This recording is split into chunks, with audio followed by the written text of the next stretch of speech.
ജീവിതത്തിലുണ്ടാകുന്ന ജയപരാജയങ്ങൾ ഒരുപോലെ കണ്ടതുകൊണ്ടാണ് കൃഷ്ണ ഭഗവാന് എപ്പോഴും പുഞ്ചിരിക്കാൻ കഴിഞ്ഞത്. ഒരർത്ഥത്തിൽ ചിരിച്ചുകൊണ്ട് ജനിച്ചു, ചിരിച്ചുകൊണ്ട് ജീവിച്ചു, ചിരിച്ചുകൊണ്ട് തന്നെ ശരീരം വെടിഞ്ഞു. എല്ലാ കർമ്മരംഗത്തും വലുപ്പ ചെറുപ്പമില്ലാതെ സകല കർമ്മങ്ങളും ഒരുപോലെ ഏറ്റെടുക്കുകയും പൂർണ്ണതയിൽ എത്തിക്കുകയും ചെയ്തു. എത്ര വലിയ ചുമതലകൾ വഹിക്കുമ്പോഴും ഭഗവാൻ ചിരിക്കാൻ മറന്നില്ല. അല്പസ്വല്പ സ്ഥാനമാനങ്ങൾ ലഭിക്കുമ്പോൾ അഹങ്കാരം തലയ്ക്ക് പിടിക്കുന്നവരുടെ ഇടയിൽ സർവശക്തനായിട്ടും തൻ്റെ ശക്തിയിൽ അഹങ്കാരം ലവലേശം ഉണ്ടായിരുന്നില്ല.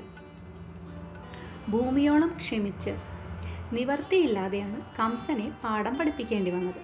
അധർമ്മത്തിൻ്റെ പക്ഷത്ത് സ്വന്തം ബന്ധുക്കളായാൽ പോലും ധർമ്മ സംരക്ഷണത്തിന് അവരെ പരാജയപ്പെടുത്തേണ്ടതാണെന്ന് ഉപദേശിച്ച ശ്രീകൃഷ്ണനെയാണ് ഈ സമസ്ത ലോകവും മാതൃകയാക്കേണ്ടത്.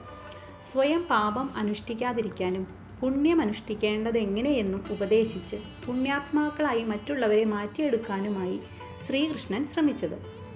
തന്നോട് ബന്ധപ്പെട്ടവർക്കെല്ലാം സന്തോഷം കോരിച്ചൊരിഞ്ഞ ആ പരമാത്മാവ് ദേഹം വെടിഞ്ഞപ്പോഴും സ്വന്തം കാലിൽ അമ്പെയ്ത വേടന് പരമപദം നൽകി അനുഗ്രഹിച്ച് യാത്രയാക്കിയവനാണ്.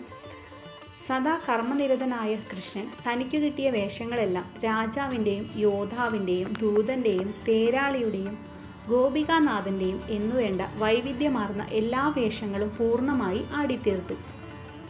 ശ്രീകൃഷ്ണനെ ഭജിക്കുന്നതോടൊപ്പം ഭഗവാൻ കാട്ടിത്തന്ന സത്യത്തിൻ്റെയും ധർമ്മത്തിൻ്റെയും ന്യായത്തിൻ്റെയും പാതയിൽ കൂടി സഞ്ചരിച്ചാൽ മാത്രമേ ഭഗവത് പ്രീതി ഉണ്ടാകൂവെന്ന് ഉറച്ചു വിശ്വസിച്ച് മുന്നോട്ടു പോകാൻ എല്ലാവർക്കും കഴിയുമാറാകട്ടെ.